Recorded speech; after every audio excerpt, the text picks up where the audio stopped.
Everyone thinks they know me.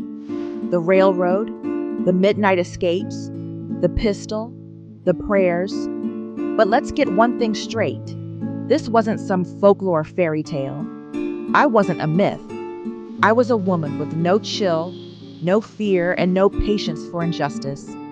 I was born Araminta Ross in Dorchester County, Maryland, around 1822. Born enslaved, born property. But I never accepted that as my final story. I was beaten, starved, treated like livestock. By the time I was a teenager, I'd already suffered a traumatic head injury, hit with a 2-pound weight for trying to protect another enslaved person. That blow would cause visions and vivid dreams for the rest of my life. But if you think that slowed me down, think again.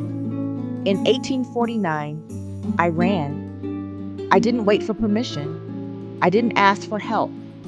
I followed the North Star through forests, swamps, and fields until I crossed into Pennsylvania. Freedom.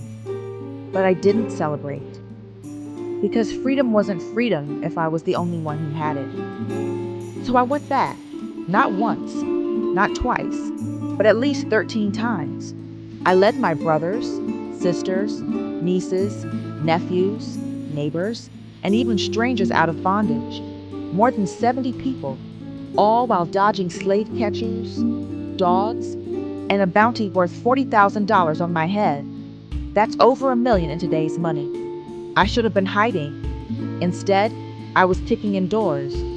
They called it the Underground Railroad, but it wasn't underground, and it wasn't a railroad. It was a lifeline. It was me, a black woman, with a revolver in one hand and faith in the other. I carried that pistol not just for protection, but because hesitation could get people killed.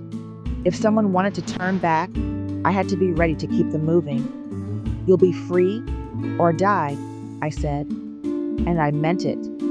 But I didn't stop there.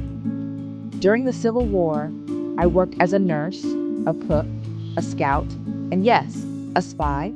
I was the first woman in American history to lead an armed military operation, the Combahee River Raid in South Carolina. We freed over 700 slaves in one night. 700. And still, I wasn't done. After the war, I didn't retire. I fought for women's suffrage. I opened a home for the elderly. I scraped together pennies to care for others, even when the U.S. government refused to give me a veteran's pension for years. My entire life was built on service and sacrifice, and I never once got the credit I deserved while I was alive. But let me be clear, I didn't do it for glory. I didn't do it for headlines. I did it because freedom isn't something you wait for, it's something you take, because no one was coming to save us. So I became the one who did. People call me a hero now, a symbol of courage, and that's fine. But understand this, I wasn't trying to be legendary. I just refused to accept a world where slavery was normal and silence was safety. I didn't ask to be a hero.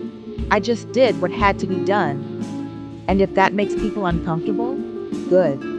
Because freedom has never been polite. It's been radical. It's been relentless. And I was all of the above.